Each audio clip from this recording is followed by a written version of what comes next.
Bonjour à tous, j'espère que vous allez bien. Aujourd'hui, on fait l'analyse de Polygon. C'est vous qui l'avez choisi dans les commentaires. Je vous rappelle que pour l'analyse de demain, vous avez la possibilité de voter entre Chainlink et Aptos. Le coin qui reviendra le plus gagnera l'analyse. Également, n'hésitez pas à me proposer d'autres altcoins que je pourrais analyser. Je vous rappelle que mon mentorship est disponible, les gars, ça va vous former de A à Z gratuitement, il n'y a absolument rien à payer.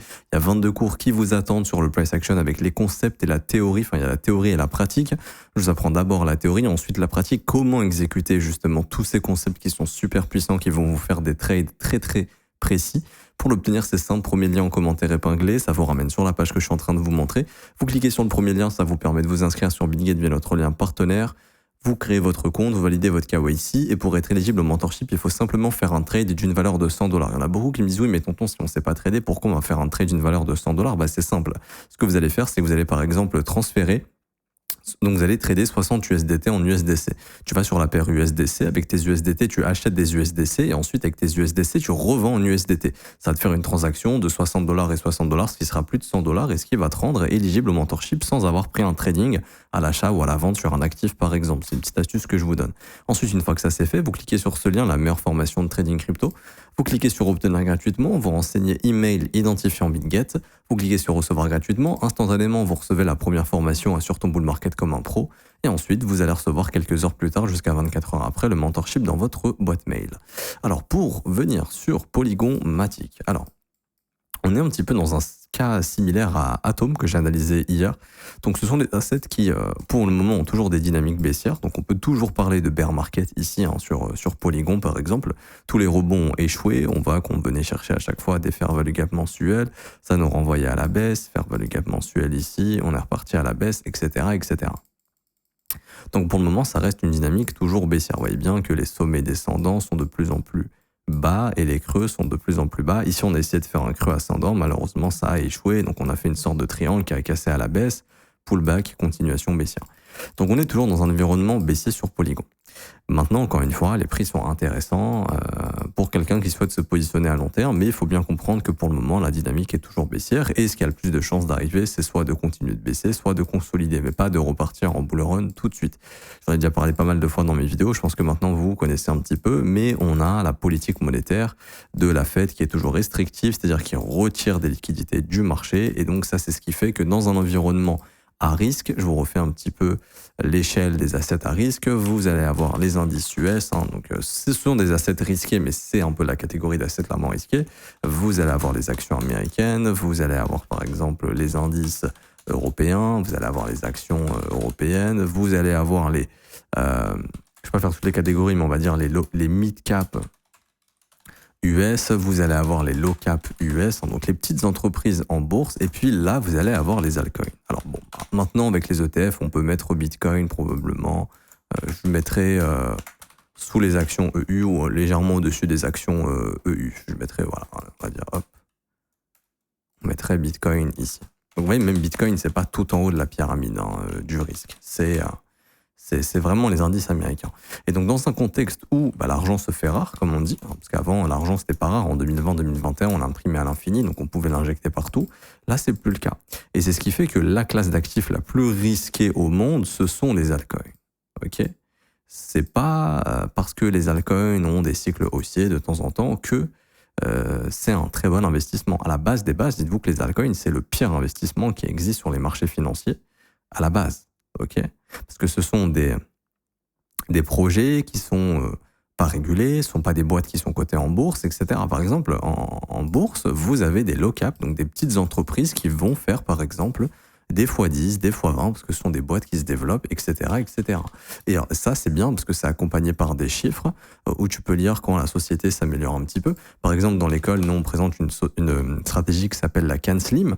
Et en fait, le CAN-SLIM, c'est une stratégie qui montre que, fondamentalement, les chiffres s'améliorent, que c'est pas détenu par beaucoup d'institutions, donc l'argent institutionnel pourrait rentrer, par exemple. Par exemple, je vous prends le tweet d'un de mon collègue avec qui je travaille, qui fait quelques petits investissements justement sur ce genre d'entreprise. Et là, on voit qu'il était investi sur une petite société qu'il avait repérée justement avec la stratégie CAN-SLIM, où il est entré à 2,98$ et on est à 12,60$ maintenant. Et à chaque fois que le prix double, il prend des profits. Ça, en fait, c'est un environnement en bourse. Et c'est ce qu'on appelle les low cap US. Donc ça aussi, c'est pas du tout en haut sur la pyramide du risque, mais c'est moins risqué que les altcoins. Et il y a beaucoup de gens qui connaissent pas cet environnement, alors qu'il y a littéralement des fois 10 sur plein d'entreprises qui se mettent justement à croître un petit peu. Là où les altcoins, pour la plupart, ce ne sont que des cas d'utilisation qui des fois sont pas exceptionnels et ça génère pas grand-chose. Et souvent, les mecs ont levé des millions et une fois qu'ils ont l'argent, ils en ont rien à foutre, quoi. C'était le coup de leur vie, ils ont levé des millions, ils ont fait beaucoup d'argent. Enfin bref. Donc c'est pour ça que c'est un environnement qui ne performe pas, parce que la politique monétaire de la Fed est trop restrictive et la politique monétaire de toutes les banques centrales du monde, en dehors de la Chine et du Japon, sont restrictives également. Okay, en Europe, on est dans une politique restrictive, aux États-Unis également. Au UK, ils commencent peut-être à restimuler, j'ai pas bien vu, mais je pense pas que ce soit exceptionnel, donc c'est normal de voir ce marché, pour le moment, qui n'explose pas. Donc, la politique ne fait que investir sur les altcoins, c'est assez risqué et pour le moment, ça ramènera pas trop de gains. Maintenant, pour entrer un peu plus dans l'idée technique de Matic. Alors, ici sur Matic, d'ailleurs, un très bon concept ici de CRT encore que j'explique dans le mentorship, mais voilà, vous avez une bougie de range, le marché vient clear au nord et intègre. Bon, généralement, ça casse au sud, c'est ce qui s'est passé. Ici, en plus de ça, c'était en mensuel très puissant. Alors, quelles sont les zones intéressantes? Alors, on est déjà dans des zones intéressantes. Je vais passer en logarithmique, ce sera beaucoup plus simple. Vous allez voir que les zones vont vous paraître beaucoup plus importantes et plus faciles à lire. Alors là, vous voyez ici, on a notre énorme fair value gap. Ok. Attendez, je veux pas faire ça, il l'a cloné. Voilà. Donc, on commence à rentrer dans ce gros fair value gap mensuel. Je pense personnellement que le bottom de Matic va être grosso modo au sein de ce fair value gap. Maintenant, bottom, ça veut pas dire to the moon, reprise haussière, hein, qu'on soit bien clair. Ça veut juste dire, comme son nom l'indique, j'ai bottom et c'est tout, quoi. Je vais faire des rebonds. Les objectifs de rebond, à mon avis, ce serait au moins le fair value gap mensuel qui va prendre forme ici. Donc ce sera entre les 31 centimes et les 38 centimes, voire également, pourquoi pas, retracer la précédente vague baissière. Imaginons Matic va faire un bottom à 10 centimes, ok, ou plus bas, peu importe. Je repasse en linéaire. On imagine, voilà, Matic qui continue de chuter au cours des prochains mois, il fait un bottom à, allez, je dis 10 centimes, on dit un chiffre comme ça. Les gros chiffres ronds psychologiques, ça pourrait réintéresser les investisseurs, de se dire, bon, Matic à 10 centimes, c'est pas trop dégueulasse. Ok. On vient du coup ici sur Matic et ce que vous faites, c'est que vous tracez un fib. Et en fait, vous allez noter les niveaux suivants 0,5, 0,75. Ce ne sont pas des niveaux de Fibonacci, mais ce sont des niveaux qui vont marquer justement un certain premium dans le marché, c'est-à-dire en gros une zone de vente. Ça veut dire quoi? Ça veut dire que, par exemple, Matic, s'il bottom à 10 centimes, il pourrait éventuellement revenir bosser cette zone ici entre 0,5 et 0,75 pour continuer cette dynamique baissière. Ici. Vous voyez, à chaque fois, on est dans une dynamique baissière, c'est-à-dire qu'on retrace le précédent sommet, on vient chercher cette zone premium 0,5, 0,75, et ensuite on repart à la baisse. Ici, on l'a quasiment atteinte. Alors, je ne sais plus si sur ce rallye, ça a été atteint ou pas du tout. Je pense que oui, quasiment. Mais ce serait tout simplement le retracement de la dernière jambe baissière. Donc en fait, on pourrait faire quelque chose comme ça. Et Matic pourrait très bien passer de 10 centimes à par exemple 50 centimes et se faire un petit x5. Ce serait pas impossible. Mais la dynamique à long terme reste baissière. Si vous voulez vraiment voir un bottom se former durablement, il va falloir voir une base de la consolidation qui dure assez longtemps maintenant, puisque le cycle baissier dans lequel on est dure longtemps. Pour moi, plus le cycle est long, plus la phase de baisse est longue, plus la phase de consolidation doit être longue également. Par exemple, vous voyez cette phase d'accumulation sur Matic, ici à l'époque, elle avait duré quand même 627 jours, si ce n'est un petit peu plus. Okay, donc ça avait duré quand même 2 ans. 637 jours, 2 ans. Quasiment. Ici, on voit qu'on a zéro consolidation pour le moment. Donc je ne dis pas qu'il va falloir réattendre 2 ans, mais je pense qu'il va falloir réattendre au moins plusieurs mois. Et le jour où vous commencez à voir le prix là, à faire un truc comme ça, là, ça pourrait indiquer qu'on est reparti dans une zone de consolidation et d'accumulation. Et derrière, si on a une politique monétaire plus favorable, c'est-à-dire une Fed qui va réajouter des liquidités dans le marché, on pourra également réavoir des institutions qui vont se réintéresser au marché. Donc on reverra l'impression de stablecoin, une chose qu'on n'a plus pour le moment, qu'on soit bien d'accord. Actuellement, il n'y a plus de demande pour le marché crypto. La demande continue de baisser. À voir si au cours des prochains jours, avec ce qu'a annoncé la Fed, une réduction du QT, est-ce qu'on va retrouver de l'intérêt dans ce marché ou pas? Si c'est le cas, tant mieux. Si c'est pas le cas, malheureusement, ça continuera de chuter majoritairement. Et bon, en fait, dites-vous que maintenant, le marché crypto vaut des milliers de milliards, ok, et qu'on imprime, on va dire en moyenne, tous les jours 300 millions. Il y a des jours où on n'imprime pas, on crame du stable, par exemple, et c'est pas suffisant pour avoir un pump généralisé du marché. Ok, 300 millions, c'est rien. Avec 300 millions, tu fais pas grand-chose sur ce marché, tu peux pas faire pump l'entièreté du marché, sachant que 3/4 des fonds, généralement, vont dans les grosses capitalisations en ce moment, Bitcoin, Ether, machin. Donc c'est ce qui fait que c'est compliqué d'avoir vraiment une all season ou un cycle haussier généralisé. Mais le jour où on a cette grosse accumulation et que derrière la politique monétaire de la Fed s'améliore, là il y a un risque à prendre sur Matic, ok, sur Polygon. Parce qu'en soi, Polygon, c'est une chain qui est très bonne, ok, c'est un projet qui est très bien. Maintenant, le problème, c'est que ça intéresse plus trop les investisseurs parce que ça a déjà donné ce que ça avait à donner sur le précédent cycle et on attend de voir si sur un prochain cycle, ça pourrait performer ou pas. Mais là, voilà, on voit ça, une bonne accumulation, comme ça a été fait ici. On pourrait réavoir des phases haussières. Et quels seraient les objectifs? Alors, moi, j'aime bien identifier tout ce qui est sommet annuel, c'est souvent des objectifs, et plus bas annuel, c'est souvent des objectifs que le marché va chercher en crypto. On avait par exemple ici le plus bas de 2022, qui avait été atteint, et ça nous avait donné un très beau rebond du prix. Vous voyez, la prise du plus bas de 2022 nous a fait passer de 30 centimes à 75 centimes, donc un très bon rebond. On est venu prendre également ici le plus bas de 2024, qui pour l'instant n'a rien donné, malheureusement. Et du coup, des points d'intérêt intéressants, ce sera le sommet de 2025. Alors si d'ici là, on n'est pas remonté à 54 centimes en 2025, le 1er janvier 2026, ça deviendra notre sommet, ok. Et ensuite, on a également, alors ça sera beaucoup plus haut, mais on aura également le sommet de 2024 et on aura également le sommet de 2023 en target. Et par exemple, sur une all season avec une politique monétaire un peu plus agressive de la part de la Fed, ce seraient des objectifs qu'on pourrait aller chercher, de tenter d'aller chercher. Ok. Donc là, vous voyez qu'en cas de rebond, ce fair value gap risque d'être l'objectif du rebond, entre les 42 centimes et les 35 centimes.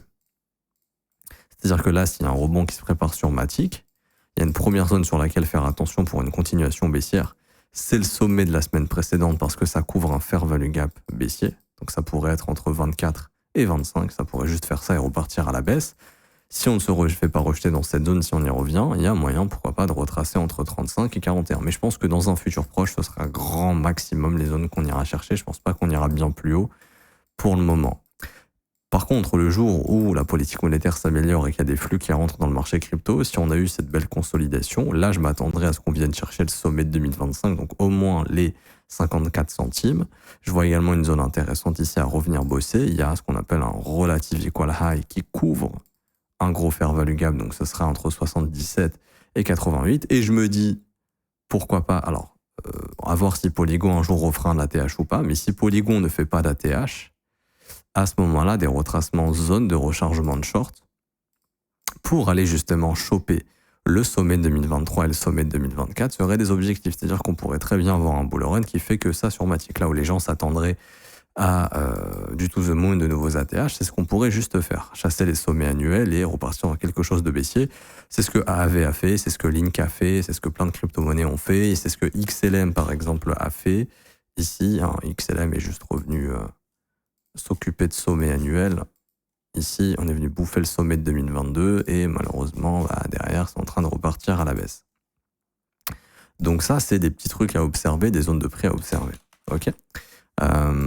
J'ai pas nécessairement plus de choses à dire. Après, si jamais un jour ça bottom, vous prenez votre fibre comme je viens de le faire. Vous le tracez du plus haut jusqu'au plus bas. Vous localisez toujours le premier arrêt qui sera un niveau important. Vous localisez la zone de rechargement de short qu'on vient de faire, donc 61, 78,6. Vous localisez l'ATH, bien évidemment, de $93. Tout ça, ce sont des zones de profit. Et après, si jamais ça fait un ATH, vous faites des extensions. C'est-à-dire qu'ici, vous prenez votre fibre et vous rajoutez les niveaux suivants. Hop. 1,13, 1,272, 1,44, 1,618, 2. Et ça vous donne des objectifs d'extension que le marché pourrait essayer d'aller chercher. Ok. Mais tant que vous ne voyez pas cette grosse consolidation, spéculer sur un bottom et une reprise haussière, c'est pas ce qui est la chose la plus probable sur Matic. La chose la plus probable pour l'instant, c'est de faire des rebonds et de continuer à la baisse ensuite pour continuer de travailler plus bas tant que cette politique monétaire de la Fed reste inchangée, ou tant qu'on n'a pas un nouveau gros narratif sur le marché crypto pour nous relancer un bull run. Exemple, réserve stratégique Bitcoin où ils se mettent à acheter des Bitcoins. Mais pour ça, il faudra des taux d'intérêt qui sont bas. Je les vois pas acheter du Bitcoin et créer et s'endetter le gouvernement américain avec des taux d'intérêt aussi élevés. Ok. Je m'arrête ici pour aujourd'hui, j'espère que ça vous aura plu. Si c'est le cas, n'hésitez pas à laisser un petit pouce bleu, vous abonner si ce n'est pas déjà fait. Également, je vous rappelle, vous avez la possibilité d'avoir accès à nos algorithmes qui sont rentables. C'est le premier lien en commentaire épinglé. Ici, vous avez les résultats dans le Discord, donc dans les résultats journaliers. On a fait ici 6,15 R sur la stratégie SPT du 9 au 16 mars, donc c'est exceptionnel. Stratégie DIM 36 TP également la semaine dernière, ce qui est très bon. Ces algos sont programmés pour acheter des réactions de marché bien précises quand ça chute et revendre plus haut dans des endroits bien précis également. Donc c'est une stratégie qui fonctionne très très bien, qui tourne depuis plusieurs mois. Pour y avoir accès, premier lien en commentaire épinglé, ça vous ramène sur cette page. Pour y avoir accès, il faut s'inscrire sur Bitget via notre lien partenaire. C'est gratuit, il n'y a rien à payer, vous conservez 100% des gains. Vous créez votre compte, vous validez votre KYC. Une fois que c'est fait, vous cliquez sur rejoindre copy trading. Vous renseignez prénom, email, identifiant Bitget, vous cliquez sur rejoindre. Une fois que ça c'est fait, ça crée votre accès au copy trading. Et pour l'activer, il faut cliquer sur ce lien, configurer le copy trading. Il y a 4 vidéos à regarder qui vous expliquent tout. Première, deuxième, troisième, quatrième vidéo. Et vous allez pouvoir configurer justement notre plateforme de copy trading. Pour ceux qui veulent rejoindre mon école et se former à mes côtés, avoir accès au brief privé que je fais avec les élèves tous les jours du lundi au vendredi en direct, mais c'est aussi disponible en rediffusion. Si t'es pas là pendant le direct, t'inquiète pas.